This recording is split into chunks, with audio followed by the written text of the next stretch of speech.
Chancellor of the University of Guyana, Professor Edward Greene and Mrs. Greene. Pro-Chancellor of the University of Guyana, Major General Joseph Singh, retired, and Mrs. Singh. Deputy Vice Chancellor for PACE and Chairman of the University of Guyana's Transitional Management Committee, and other members of the Transitional Management Committee. Esteemed Assistant Secretary General of the Caribbean Community, members of the university community, other esteemed visitors and stakeholders,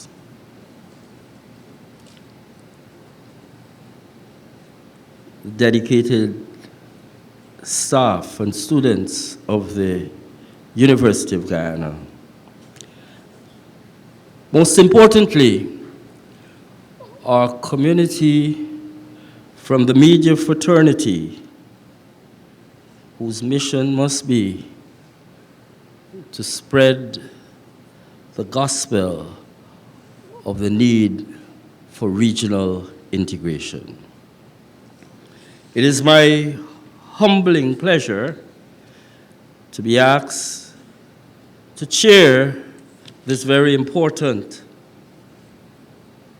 professorial lecture series being hosted by the University of Guyana. I feel particularly a personal and professional honor to be asked to do this, since my professional journey within the walls of the CARICOM Secretariat started as a young graduate under the astute, dynamic, and progressive leadership at that time of the Cooperative Republic of Guyana, Hugh Desmond Hoyt. I urge you to look, after this session, to the very seminal remarks that would have been made at CARICOM Fora, and particularly at the Conference of Heads of Government, by their Excellencies Lyndon Forbes Sampson Burnham, an original signatory of CARICOM, and its precursor, CARIFTA.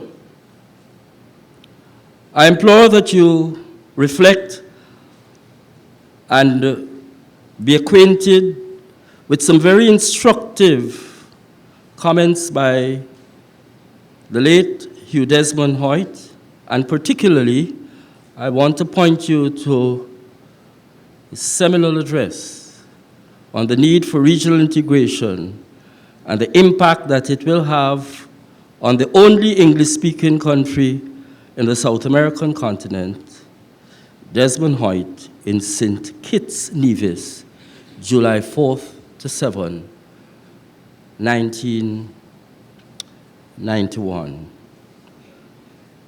I urge you to look at one of the pioneers of regional integration, His Excellency Dr. Cheddi Jagan, who was not as diplomatic in engaging his CARICOM heads on the need for genuine economic and political integration of the then English-speaking Caribbean states. I also encourage you to reflect on the role played by His Excellency Dr. Bharat Jagdeo when he actually assumed the mantle of leadership of the Cooperative Republic and sought to position this country in the context of being able to satisfy regional demands for both food and energy, and more recently, the current executive president of the Corporate Republic, himself a historian, who on Monday, on conferring the second order, highest national order of Guyana, to the current chairman of CARICOM, the distinguished Prime Minister of Barbados, in which some very instructive comments and visioning would have been outlaid. But today, we have with us a stalwart in his own right, a servant of the Caribbean community, and one who has been very passionate to provide his perspectives on the impact that this very important regional integration effort can have on the Cooperative Republic of Guyana, and a reflection on the future for Guyana in the Caribbean community. To set the stage for yet another professorial lecture, it is my distinct pleasure and honor to invite Professor Paloma Mohammed, Deputy Vice Chancellor, Pace, and Chair of University of Guyana's Transitional Management Committee, to do the official welcome. Let us appropriately greet her, please. Ladies and gentlemen, good afternoon, and welcome to the University of Guyana's second professorial lecture in a series of events that we're having to mark the university's 57th year as a university and the Republic of Guyana's 50th year as a republic. We're standing here under the auspices of the Ministry of the Presidency's patronage and the Department of Social Cohesion, Youth and Culture, and I'd like to simply thank them for supporting the university's work in this way. I'd like to also acknowledge in the audience the presence of His Excellency, the Chinese Ambassador, Dr. Slater, Derek Cummings, and many of the high authorities and good friends of Eddie Greene, in Ms. McPherson, who taught me at school and looks as if she could be my sister, and several other persons from the university and the TMC. Fabian Liverpool, many others who I can't see from here because I'm also, and of course Beverly Reynolds, who is a very good friend of ours at the university. So all of the people who are here this afternoon, I'd like to welcome you. The reason why the university is doing this is threefold. The first thing is that a number of our professors who are on the campus, not as many as we would like, have a lot to offer in terms of the research they've done, in terms of their thinking, and in terms of their teaching. And they don't often get an opportunity to interface with the public in the way that we're trying to do now.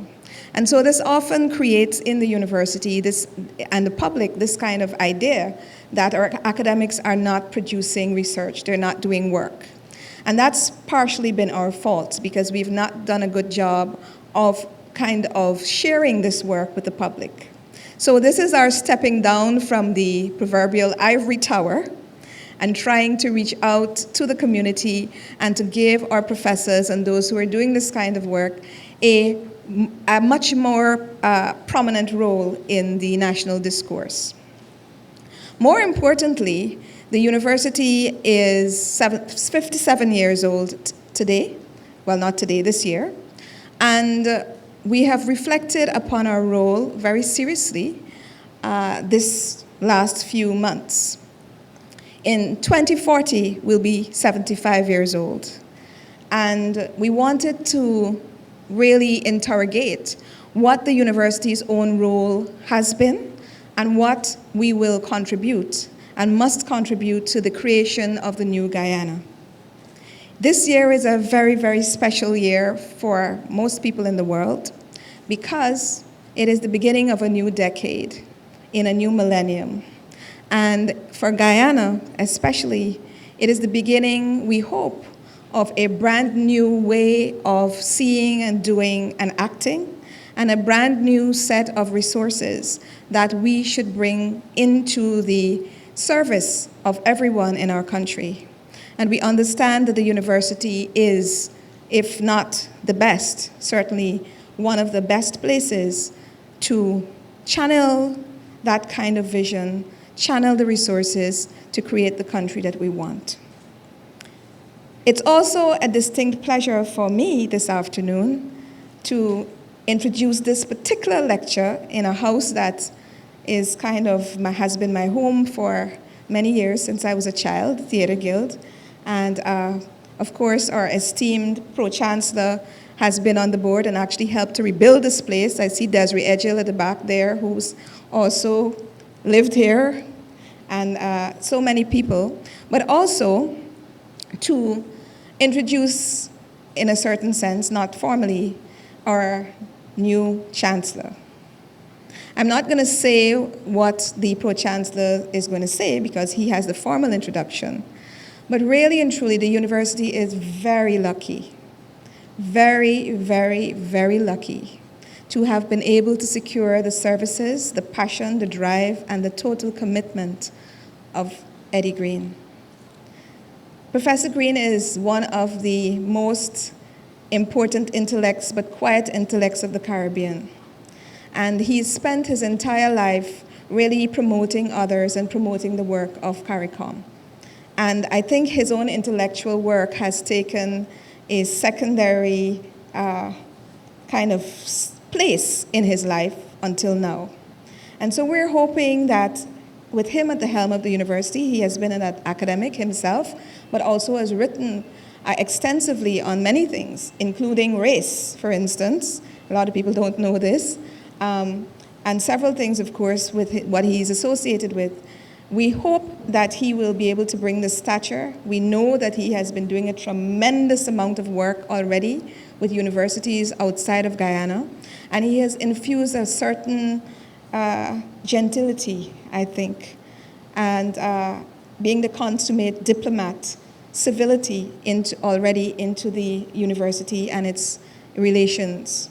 So I really want to publicly thank him on behalf of everyone in the university for taking the role up. We've never had an opportunity to do this.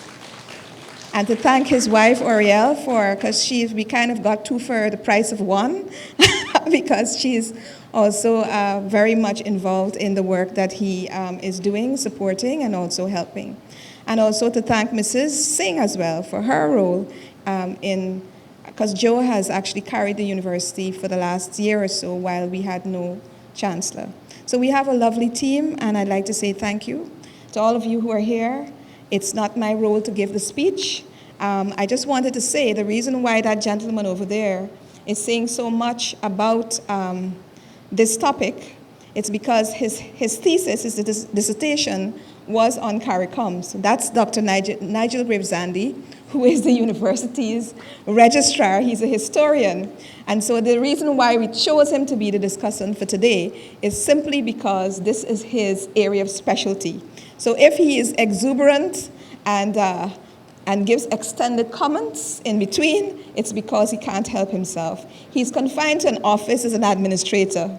And today he has an opportunity to speak as an academic, the academic that he is. So thank you all and welcome. I'm sure we're in for a wonderful treat. Thank you very much, Professor Mohammed. On this occasion, like any true and good Catholic, the homily will not be more than 10 minutes.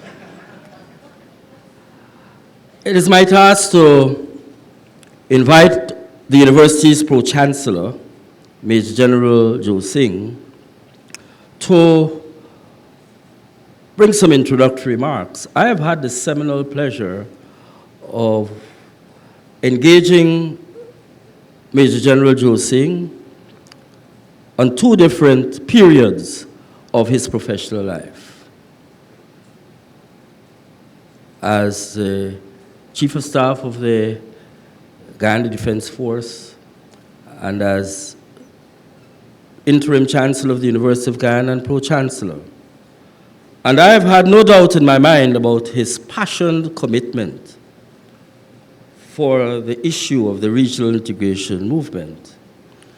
And to put today's discussion into some context, I believe it's important for us to reflect on the words of our own president at the 28th intersessional meeting of the Conference of the Heads of Government, in alluding to the forefathers of this very important integration movement, Forbes Burnham of Guyana, Errol Barrow of Barbados, Vere Bird Sr. of Antigua and Barbuda, and the eminently qualified historian, Dr. Eric Williams, Prime Minister of the Republic of Trinidad and Tobago. And this is what he had to say in his address, that these were men of discernment and determination, that they were courageous pioneers of the future.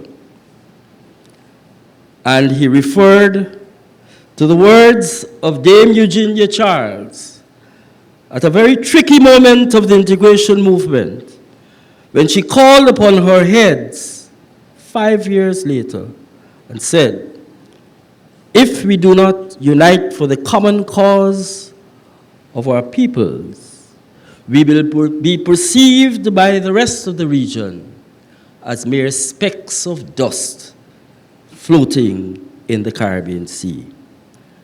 Thankfully, Guyana is not a part of the Caribbean Sea.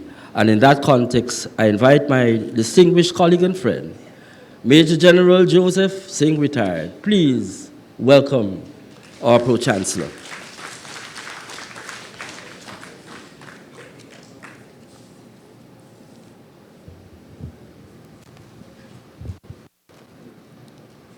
No offense in raising the mic. Thank you very much, Nigel. Good evening, everyone. Good evening, everyone. You know, the previous Vice Chancellor used to repeat this 3 times. I wouldn't do that. Thank you very much, and all protocols observed. It's my pleasure to make a few remarks in introducing Professor Edward Greene. Before I do so, I just want to make 2 comments. The first is something that Paloma said about my association with the Theatre Guild. I don't know how many of you would have been old enough to remember what this place looked like and what it is now. But half of the gray hairs on my head had to do with fundraising for this building, along with distinguished late David E. Carey's, whose daughter Isabel is here. And we had to raise $100 million in 10 months. We did it, and we were able to finish this building. But now you see it needs some maintenance. So those of you with deep pockets, please help me to raise $20 million to ensure that some of the things that you see that need to be done, including the dimmer, some of the roofing and some of the dressing rooms and so on, we need to get at least $20 to $25 million. So I just throw that sales pitch, Paloma. And secondly, the other half had to do when I was chairman of the Elections Commission. Very topical. Paloma has said that we are very fortunate to have Professor Edward Greene as our chancellor. He was appointed, as you know, in November of last year, so he's 3 months into his appointment and has already been making his mark as a proactive chancellor, working closely with the administration, the interim management committee, or the transitional management committee chaired by Professor Paloma Mohammed, and using his considerable and multifaceted experiences in networking. He has had a distinguished career as a scholar, a BSc in economics from the University of London, a Master of Science in political economy from from McMaster University and a PhD from the University of British Columbia. He's had a stellar career at the University of the West Indies, where he was director, Institute of Social and Economic Relations, and I see Dr. Morris Odell, who is here, who also had a lot to do with the Institute of Social and Economic Relations. He was the interim director, the Consortium Graduate School for Social Sciences in the Caribbean, appointments to the rank of professor, professorial fellow at the same Institute of Social and Economic Relations, and pro-vice chancellor, development and alumni relations, and ended as the professor emeritus of the University of the West Indies. After that academic career, he then joined the PAHO WHO as senior advisor in policy, public policy, health, and human development for a period of 5 years from 1995, followed by the appointment of Assistant Secretary General, Human and Social Development at the Caribbean Community Secretariat, a period of 10 years. He then went on to the United Nations as the Secretary General's Special Envoy for HIV in the Caribbean from 2012 to 2017. He's authored 10 books and over 60 peer-reviewed articles, and is currently the CEO of a think tank, Global Frontier Development and Advisory Services, and you can visit the blog. Very informative and has a wide readership. Of significance also is the pioneering role he has played in establishing the Consortium of Graduate Studies in the Social Sciences in the Caribbean, a multidisciplinary enterprise linking the University of the West Indies, Guyana, and Suriname, expanding alumni relations and leading successful fundraising campaigns, expanding research collaboration and international partnerships with universities and development agencies in North America, Europe, Africa, and Latin America. He played leadership roles in the establishment of the blueprint for the Pan-Caribbean Partnership Against HIV and AIDS, PANCAP, designated as an international best practice by the United Nations in 2004. The Caribbean Accreditation Authority for Medical and Other Health Professionals, the Caribbean Public Health Agency, CARPA, and PANCAP's Justice for All program, engaging regional parliamentarians, faith leaders, representatives of the private sector, youth, civil society, and key populations. Given his vast experience, it should be no surprise that Professor Greene functioned in an advisory capacity to many Caribbean governments and served on many prestigious boards as director of the Canadian International Institute for Peace and Security, consultant to the World Bank, the IDB, the European Union, UNDP, and UNESCO. He is a member of the Commonwealth Secretariat's high-level planning panel for South-South cooperation, the UN AIDS/Lancet Commission on Defeating AIDS and Achieving Sustainable Health, and chair of the CARICOM Steering Committee for Climate Change and Sustainable Development. Among the numerous awards he received in recognition of his quality of service are the Golden Arrow of Achievement from Guyana, the Yellow Star from Suriname, an award from PAHO WHO for Administration and Public Health, the Sir Philip Sherlock Award from the University of the West Indies and the University of Jamaica for outstanding contribution to health and development, the Institute of Caribbean Studies Caribbean American Heritage Award for public service, and the Honorary Doctor of Laws from the University of the West Indies for outstanding academic and public service. The topic which he'll be presenting, reflecting on the future of Guyana in the Caribbean community, is one that is most appropriate and timely. In 1962, the attempts by Ireland still under British colonial rule at forging a regional federation of the West Indies floundered after 4 short years. With the secession of Jamaica, and as Dr. Eric Williams famously said, 1 from 10 leaves naught. So Trinidad and Tobago followed Jamaica and the Federation collapsed. Attempts by some leaders, notably Forbes Burnham and Errol Barrow, Prime Minister of Barbados, to seek ways of more structured cooperation and trade led to the establishment of the Caribbean Free Trade Area, CARIFTA, in 1965. And this lasted until 1972, when post-independence agitation and the continuous efforts of Caribbean leaders at strengthening regional cooperation resulted in the establishment of the Caribbean Community in 1973. So as we observe this year our 50th anniversary as a republic, our engagement, Guyana's engagement with the Caribbean community, is now in its 47th year. Guyana has always played a leading role in the Caribbean, apart from political leaders such as Prime Minister Barrow, Forbes Burnham, Prime Minister Manley, and Dr. Eric Williams. Our stalwarts, such as Sir Sridhar Ramphal, Prime Minister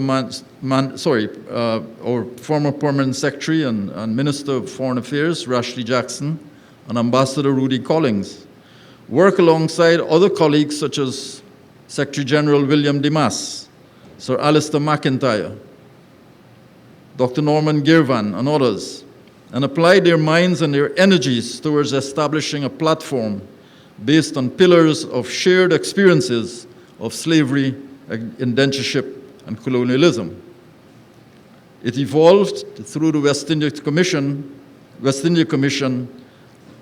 and their report, Time for Action, and a CARICOM Charter of Civil Society in 1997, articulating a vision of a safe, secure, and economically viable region, and continuing to interconnect the planks utilizing language, culture, sports, trade, education, health, and diplomacy. Our professorial lecture is being presented by one who has been intimately involved in this process through the University Network, PAHO WHO, the CARICOM Secretariat, the United Nations, and other regional and international institutions and agencies. He is therefore eminently qualified to address us on the topic, Reflections on the Future of Guyana in the Caribbean Community. I have great pleasure in inviting Professor Dr. Edward Greene to the podium. Thank you.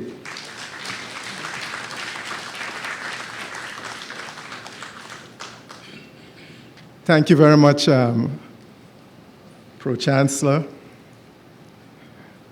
Deputy Vice-Chancellor, Professor Mohammed, esteemed Registrar, Dr. Nigel Graves-Andy. In fact, I worried at one stage whether I would have anything to say in this lecture, given the knowledge and erudition of those who went before. And also, I feel a little humbled by the generous introductions I receive from both Pro-Chancellor and from the Deputy Vice-Chancellor, Professor Mohammed. I thank you very much, and I hope that what I have to say would live up to your expectations and to the insightfulness of your historical knowledge, Registrar. Now, I titled this as Reflections of the Future of Guyana and CARICOM. And you might ask, why and how reflections on the future? Well, our reflection is what we see in a mirror, basically. Other things that bounce back at us are also our reflections, like light waves and sound waves and shadows of images, even thoughts. Reflections in this sense denotes the process whereby any complex group or association or system that reflect light in one place is also a reflection of what is taking place at a deeper level. Let me illustrate. Put another way, changes taking place in relation to the production system must be reflected in changes in the society and in politics. Or we could say that the upsurge in women's movements in the 1970s and 80s reflected the movement of women into the workplace and the socialization of women's work, and not the other way around.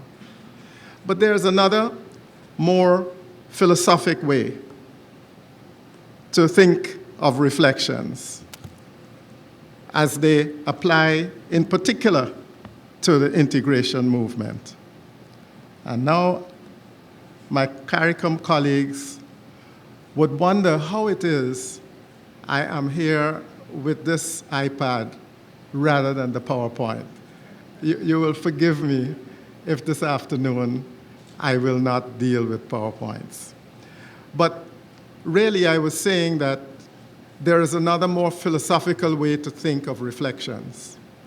And in so doing, it is important for me to refer to one of the people I read way back at the university having to do with philosophy, the German philosopher Hegel.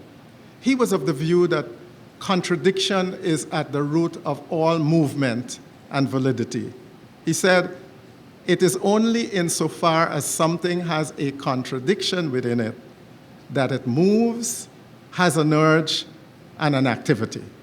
Hence, what we want to do in this conversation is to look in the mirror, take note of the images that bounce back at us, like how politics relate to economics and social change, and how diversity affects the identity of groups and association.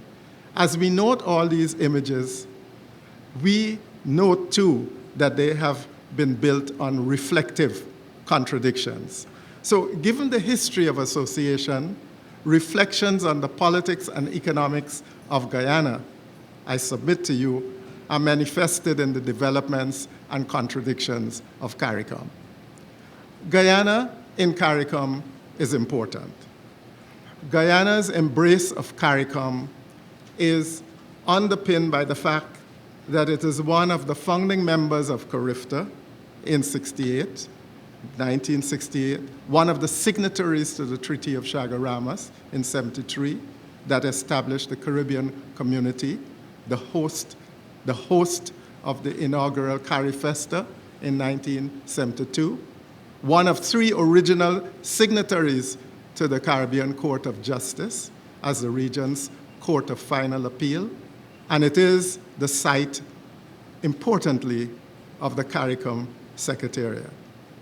But it is also a major contributor to the most celebrated West Indies team under the most successful captain, Sir Clive Lloyd. Throughout the years, Guyana has provided leadership in CARICOM, especially in areas of agriculture and sustainable development, including low carbon emissions, among other things. It is Guyana, and in Guyana, that the ACP group was formally launched in 1993, which led to the establishment of Lomé I, that ushered in a new form of international trade and economic relations on principle of sovereign equality rather than imperial relations. It is 2 Guyanese, Professor Havelock Brewster and Professor Clive Thomas, that wrote the seminal work, The Dynamics of West India Economic Integration in 1969, that introduced scholars, policymakers, and practitioners to the prospects of sustainable regional development. So, looking in the mirror through the thoughts of some Caribbean stalwarts is an important part of the conversation I want to embark on. But one must contextualize the issues by noting that in the 1980s, Guyana was one of 36 countries, mainly in Africa, designated as highly indebted, poor countries, HIPIC countries, facing an unsustainable debt situation. Today, with the advent of an oil economy, Guyana is projected to be among the richest countries in the region and the hemisphere. What does this dramatic change mean for Guyana within the Caribbean community? A knee-jerk response is best expressed in the poignant lyrics of a song by Buster, Guyana got oil, everybody want to be friend.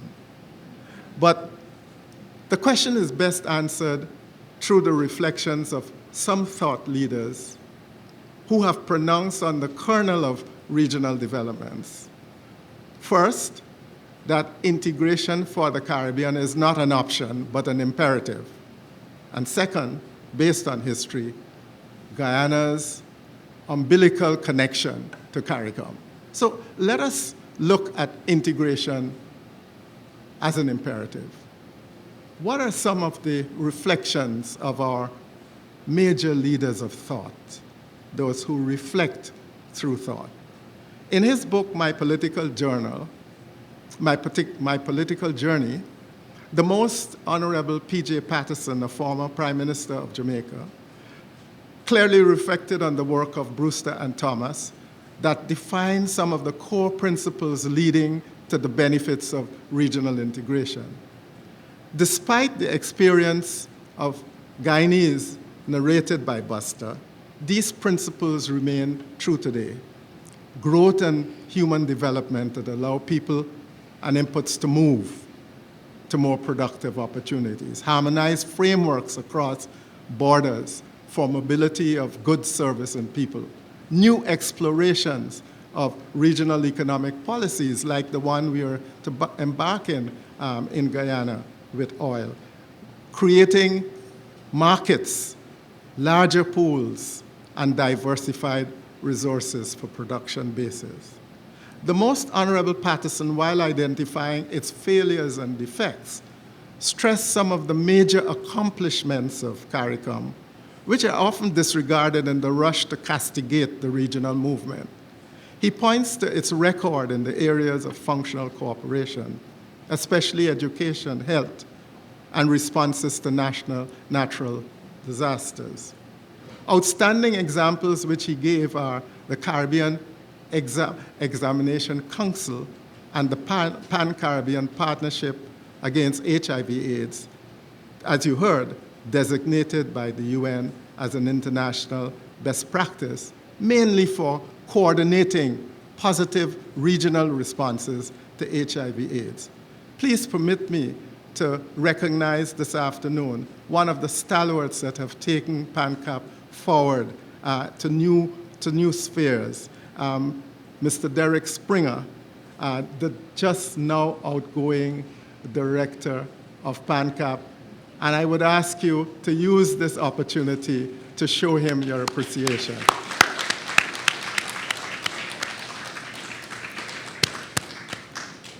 So, functional cooperation was one mentioned by P.J. Patterson. The other was the establishment of a single market and the stimulus that it has given to the regional commerce, including the creation of common external tariffs, which we should not underestimate, because it creates and dismantles barriers to trade and commerce within the community.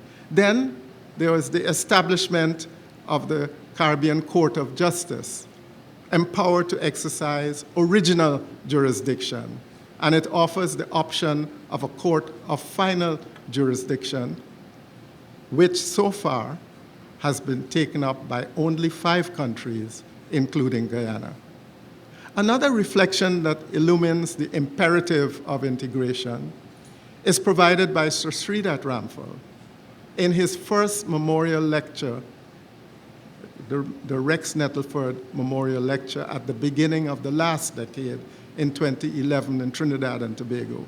He referred to Nettleford's great promise to promote self-knowledge and a creative sense of self-worth in the Caribbean person, a self-confident sense of identity in community.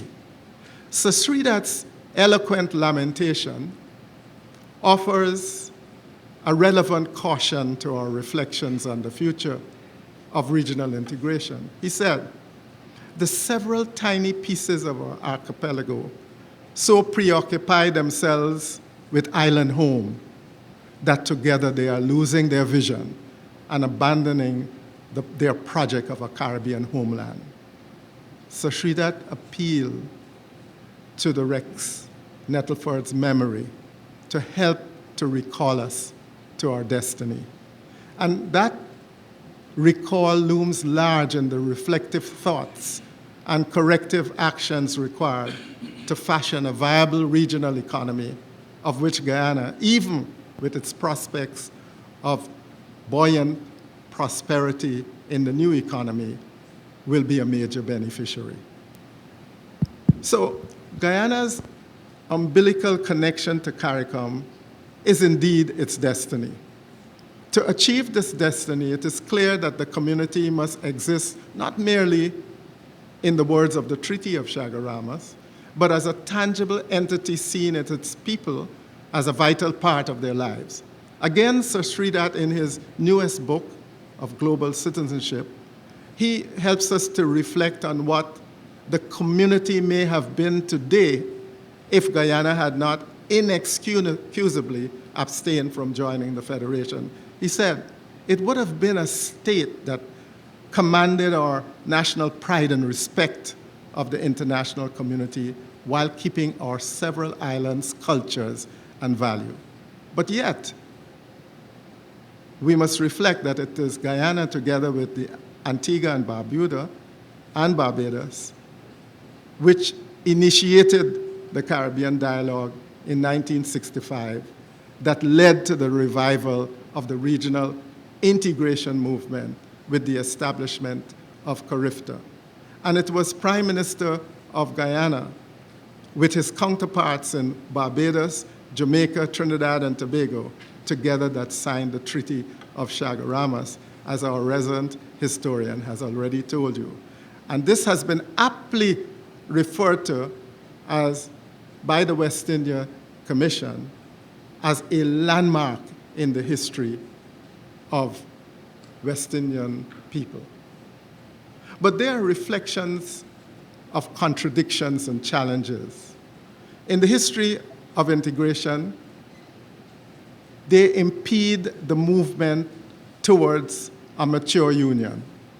Among the major ones are using separateness against each other, pitching sovereignty against community, and engaging in what a very good friend, former student, but colleague, referred to as the variable geometry of integration, Professor Dennis Ben. Now let us look at using separateness against each other. I repeat what you heard before. Eric Williams's notorious arithmetic, 1 from 10 leaves naught, in 1962, is an illustration of fragmentation that ended the federal experiment.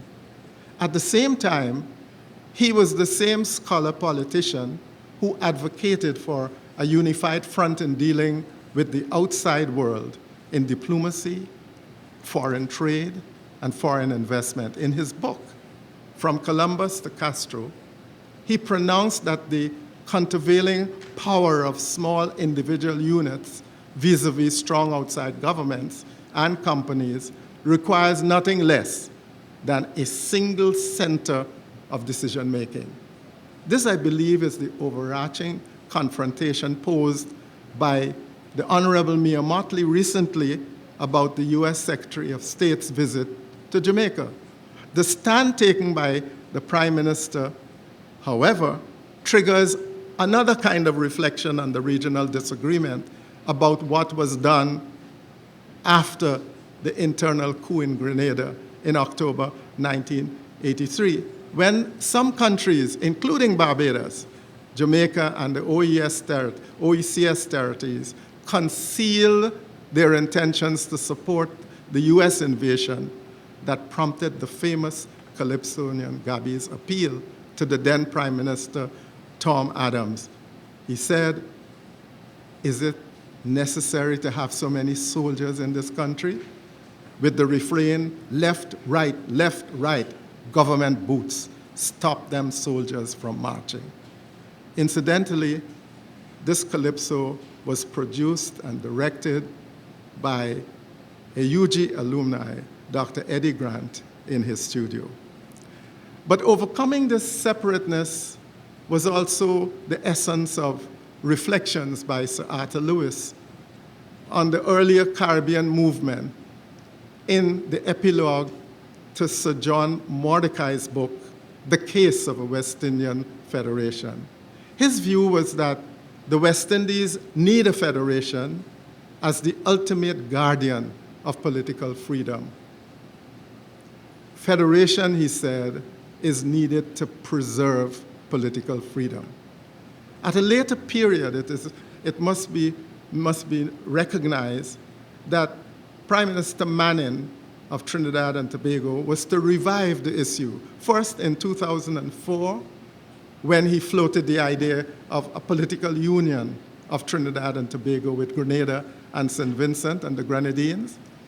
And in the second instance in 2008, when he advanced the notion of a political union of Trinidad and Tobago and 6 Eastern Caribbean countries.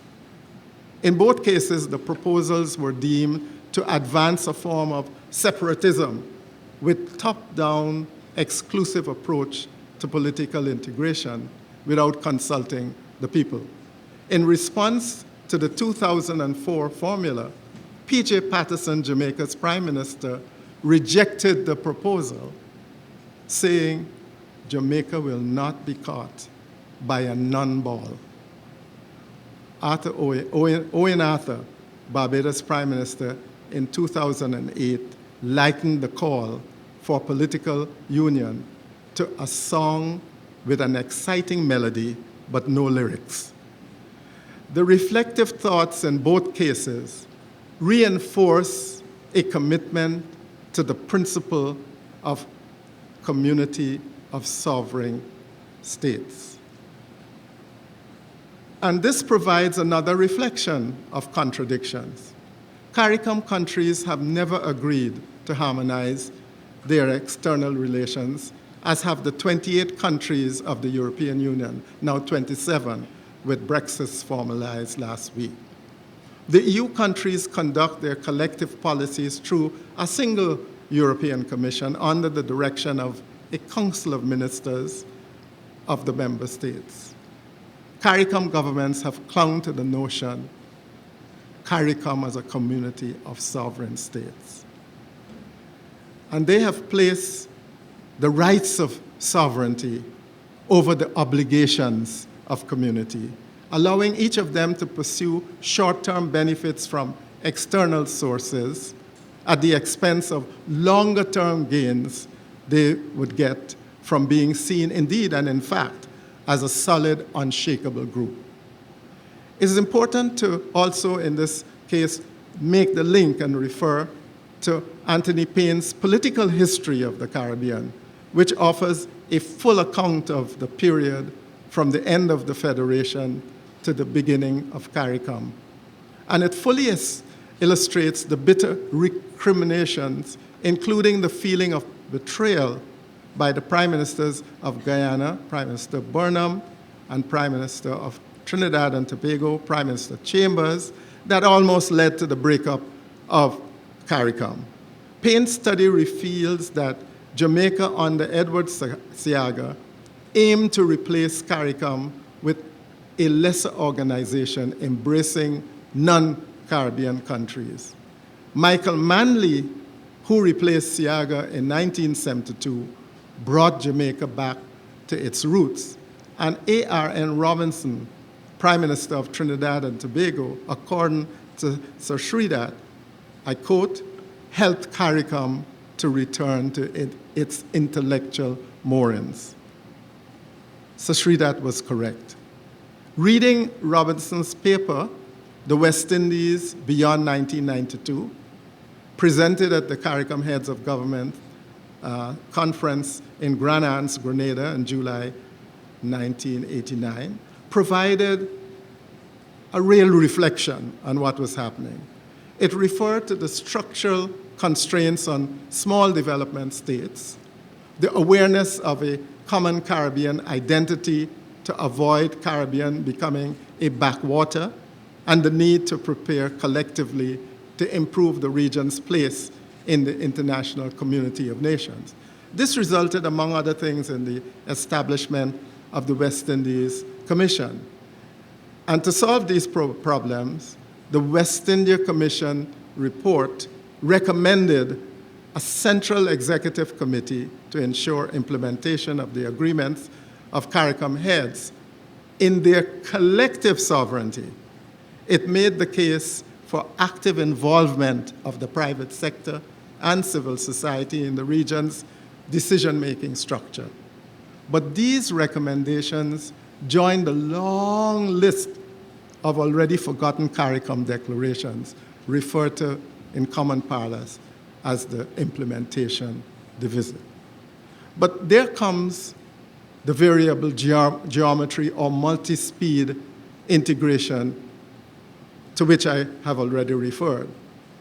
Dennis Ben indicates that it is applicable to all integration systems but is a particular feature of the Caribbean community. In this case, members are all committed to the same objectives contained in the revised Treaty of Chaguaramas, but some members opt for a longer time frame in which to achieve these objectives. An example is the Bahamas, a member of the community but has opted out of the CSME. Then there are the relationships between CARICOM and the OECS. There is Suriname and Guyana as members of the South American community, UNASUR. There's Antigua, Barbuda, Dominica, St. Lucia, St. Vincent and the Grenadines, Haiti as member of the Bolivarian alternative in the Americas. In each case, these variations in integrations have led to strains on the regional movement. But recently, there has been a significant lobby of another kind for Jamaica to establish closer ties with the Northern Caribbean countries, namely Dominican Republic and Cuba, including the negotiations of trade agreements with third states. But it is revealing that the Golden Commission to review Jamaica's relations within CARICOM and CARIFORUM frameworks in February 2018 noted, and I quote, "The value of regional integration is as relevant and useful and perhaps even more urgent than it was at CARICOM's inception."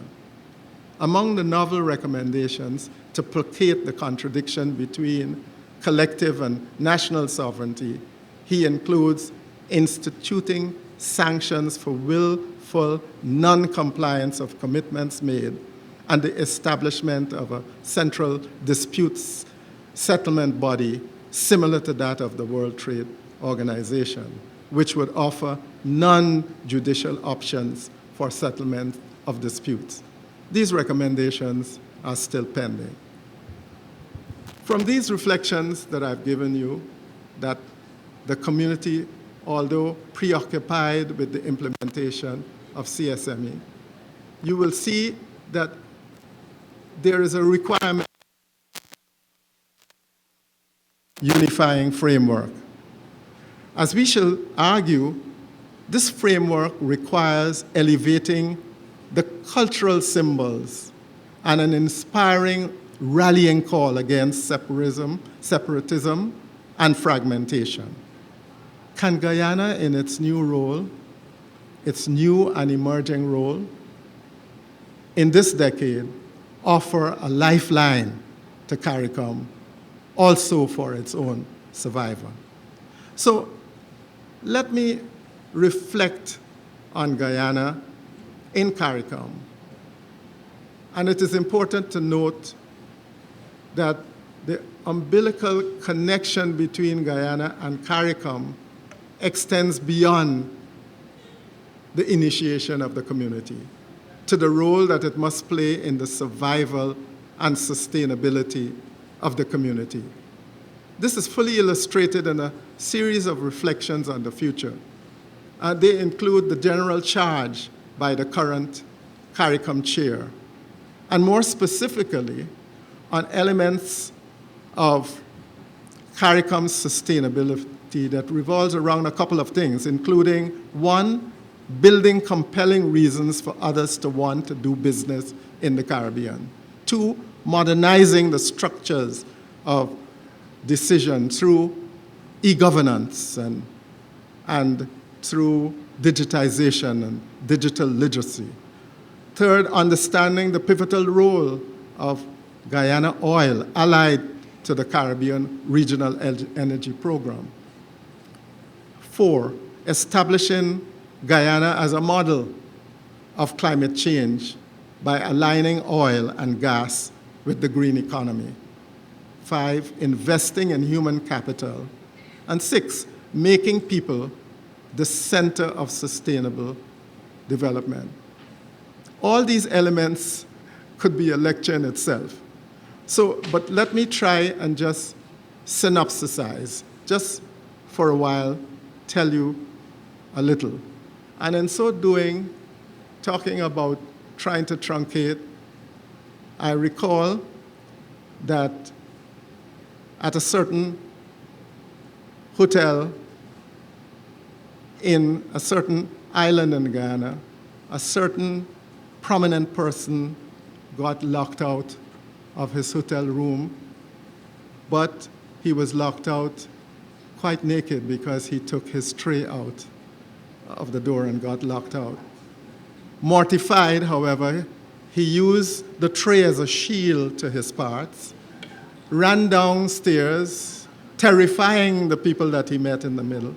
He got to the desk and he said to the front desk operator, "Madam, can I please have my key? I got locked out." She said, "Can I please see your identification?"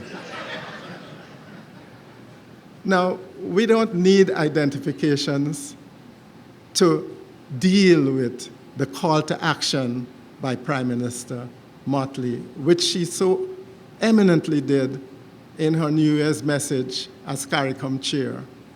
And she focused on specific issues such as the acceleration of free movement of people and the provision for migrants, the movement towards a single domestic space through enhanced air, sea, and communication links, greater engagement of the private sector and labor in advancing economic development, greater collaboration among member states in tackling climate change, renewable energy, the blue economy, and ICT. These were elements of a well-articulated program that we hope that Prime Minister Motley, during her reign as chair, would help to accelerate. But both Guyana and the community share objectives of making the region more competitive. And an important element of this is an efficient single market. Accordingly, President Granger, during his tenure as chair 2 years ago, bemoaned the fact that there is still heavy penetration from major external manufacturers, and this penetration is undermining local manufacturing capabilities and the very purpose for which the market was established. The same could be true of Guyana's oil economy. So what are some of the specific structural factors that could enhance the purposes of Guyana in CARICOM, allowing Guyana and CARICOM conjointly to embark on a greater degree of people-centered sustainable development? So let me just briefly go through some of these issues. First is to build compelling reasons for others to do business in the Caribbean. The Caribbean is in proximity to one of the world's largest markets, and the United States of America.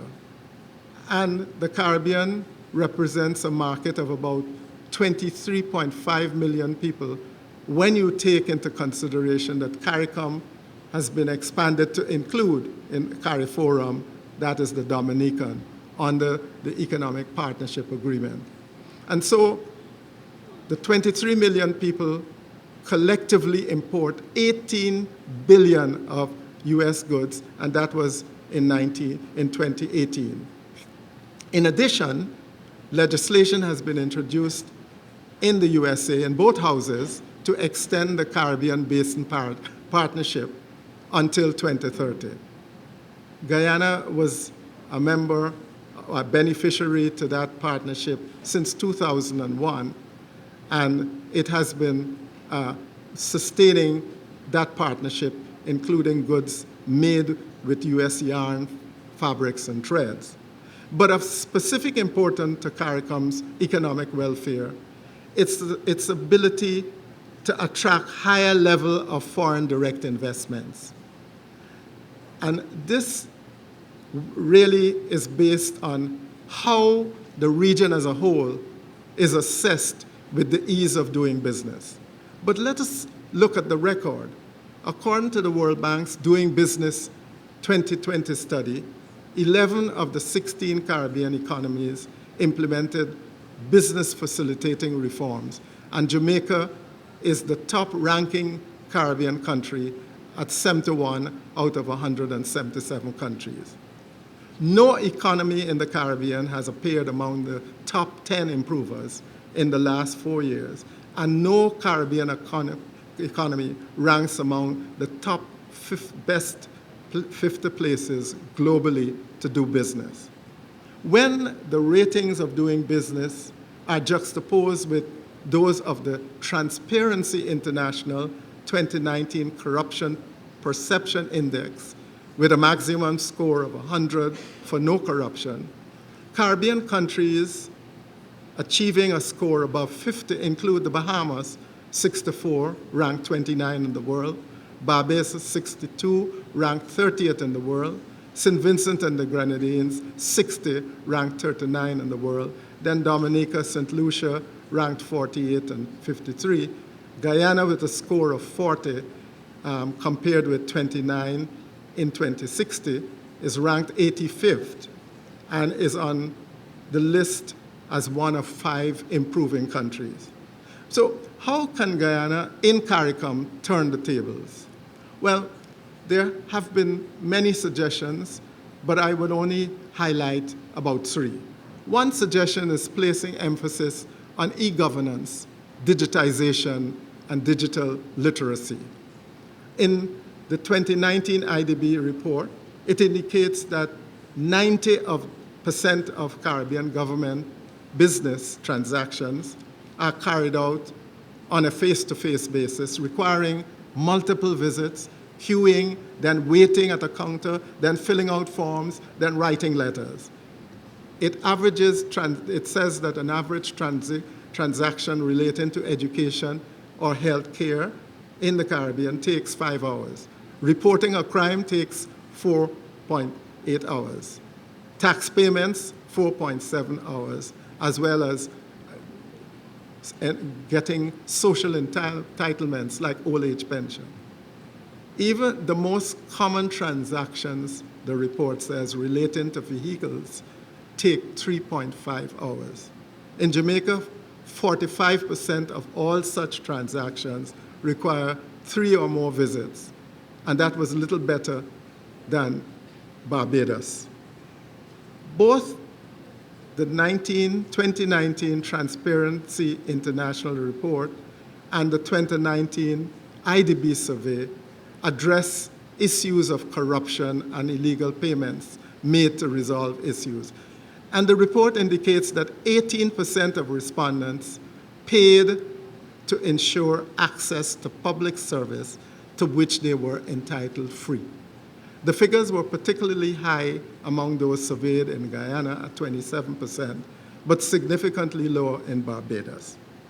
What is recommended for CARICOM to reduce bureaucratic inefficiencies and government's inability to deliver basic services is digital literacy, the skills and education that enable this.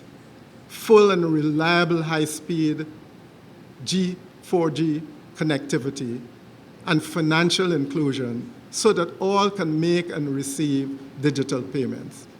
It requires a consistently positive online experience that encourages confidence at the grassroots level.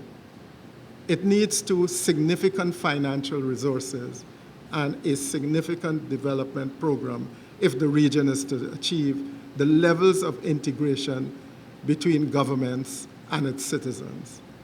So Guyana has oil. And how would this translate into helping to be more effective in CARICOM? IMF projects that oil production in Guyana will account for 44% of the GDP. But more important, it projects that a critical factor is using the expenditure to meet the demands of equity in health and education and infrastructure.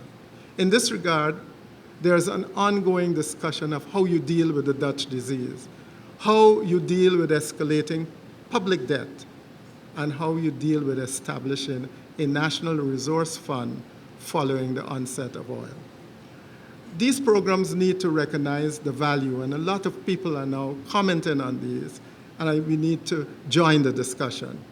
But the value of supporting a regional energy sector is very compatible with what Guyana has to do as it develops its oil economy. Right now in Trinidad and Tobago, there is a conference ongoing. I saw a bit of it online. It is dealing with important sub-themes so important to Guyana's transition to the new economy. It's talking about energy transition, about enhancing gas value, about the value chain, about fiscal reform, about local content, about industrial relations and digitization. All of these will have to be encompassed into Guyana's strategic program as it involves itself in the development of an oil economy, but at the same time, patterning its relationship to a green development economy by 2040. And this brings me to the elements of a vision that coincides with the international agreement to which CARICOM countries are individually committed. They're committed to establishing a voluntary national review reporting requirement by the UN for monitoring countries' performance towards achieving the 17 Sustainable Development Goals, including, most importantly, climate action, climate resilience. But this offers a good opportunity for CARICOM members as a collective to share good practices and lessons learned from activities. These respectively apply to integrating the Sustainable Development Goals into national planning and budget systems in all countries, strengthening public institutions and public policies to deliver public services for ensuring sustainability and implementation of development initiatives. To make this process effective, emphasis must be placed on institutionalizing a system of adequate data to support planning and to support policy formulation and targeted interventions. I know that CARICOM is quite aware of the need for big data, and the CARICOM Secretariat Regional Statistical Program can be enhanced to perform these tasks. It already undertakes capacity building, and it compiles regional databases for use of businessmen, policymakers, researchers, and students. Implementing these data-driven systems lend themselves to more expeditious outcomes and mutual benefits. We at the University of Guyana need also to recognize this as one of our priorities as we go forward in the future. But there is perhaps an ultimate kind of intervention, that of investing in human capital. At the heart of functional cooperation in CARICOM is something called the Vision of Human Resource Development 2030 Strategy, Unlocking Human Potential. This particular document is an exceptionally useful template for human resource development, whether you're a CARICOM country or you're a university or you're a business operator. This particular template offers an architecture and makes recommendation for deliberate action in several spheres and at several levels to ensure that CARICOM citizens, especially children and youth, but also inclusive of older adults like us, are provided opportunities for development of the skills and attitude needed for success in their personal as well as their professional lives.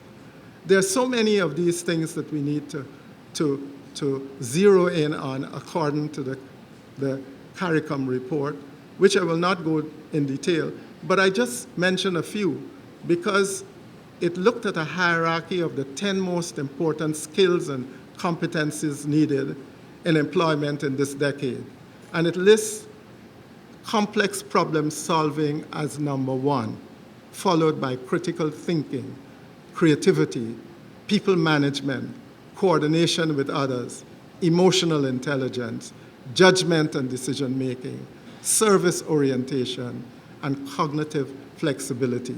Now, all these are important, but you require systems to be put in place. Among them must be a policy model for equitable, basic educational access with the focus on early years. It must also have a commitment to what I heard CARICOM announce as an open distance learning policy. It must also have a Caribbean register for external quality assurance in technical tertiary education, and it must have standards for teaching innovation and educational leaders. All of these the report pointed to, and it is really important for us to recognize that investing in human capital is at the heart of sustainable development. And I'm glad to see that the CARICOM Commission on the Economy recognizes that notwithstanding the emphasis on the opportunities for advancing the CSME, it recognizes that the Commission on the Economy must have a comprehensive action plan, not only for the full implementation of the CSME, but it must include people-centered activity that make a difference. So, in conclusion, ladies and gentlemen, these are all useful, but by no means comprehensive indicators required to trigger the movement toward a more internationally competitive Caribbean community in which Guyana is positioned.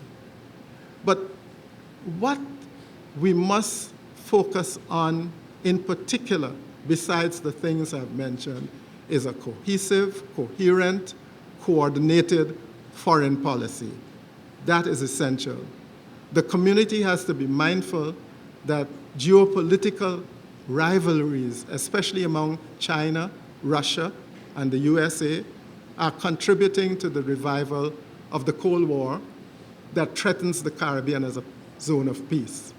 Besides the upsurge in domestic crime rates, there are transnational threats of organized criminal activities, illicit trafficking in drugs, arms, ammunitions, and humans, terrorism, and money laundering. All transcend national boundaries. These are perceived as the greatest threat to the Caribbean community's security. But there is also the issue of the broader arc of diplomacy that foreign policy, a coordinated foreign policy must achieve. The community needs to take into account that today's world diplomacy is no longer the preserve of state actors.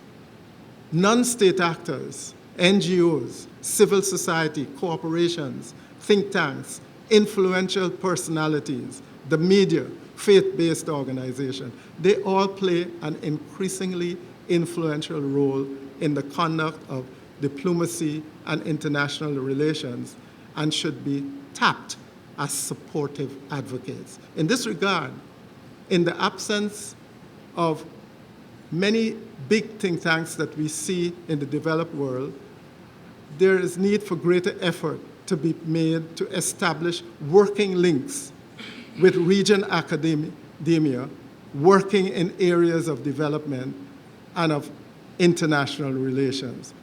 Also, using the wider lens, CARICOM can draw on the wealth of talent attested to by over 40 Anthony Sapga Caribbean laureates, awards for excellence, of which the Deputy Vice Chancellor, Professor Paloma Mohammed, is one, and on whose board sits Pro-Chancellor, retired Major General Joseph Singh. I must point out that he was not on the board when Professor Paloma received her award. Linked to the expanding groups of non-state actors in the diplomatic arena is growing cynicism of the Caribbean citizen about the regional movement.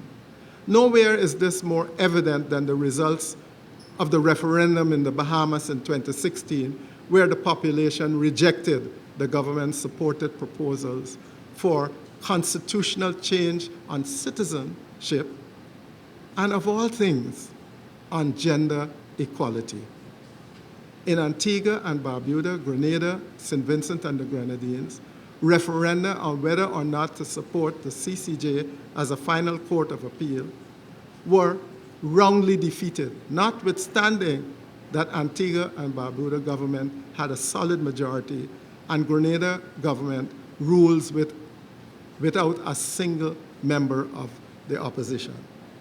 This then brings us back to the reflections of the most honorable P.J. Patterson, Sir Sridhar Ramphal, Sir Arthur Lewis, Sir John Mordecai, and Professors Clive Thomas and Havelock Brewster. It also brings us back to the reflective contradictions of separateness, sovereignty, and the variable geometry of integration. These provide the images on which to build our reflections of a future that beckons us to a more prosperous and inclusive region. It is a future that must act on recommendations, I would say, especially of the strategic plan, Eye on the Future, proposed by the CARICOM Youth Ambassadors and presented to the special CARICOM Heads of Governments Conference in Suriname in January 2010 for greater involvement of youth and inclusion of their welfare in the region's decision-making.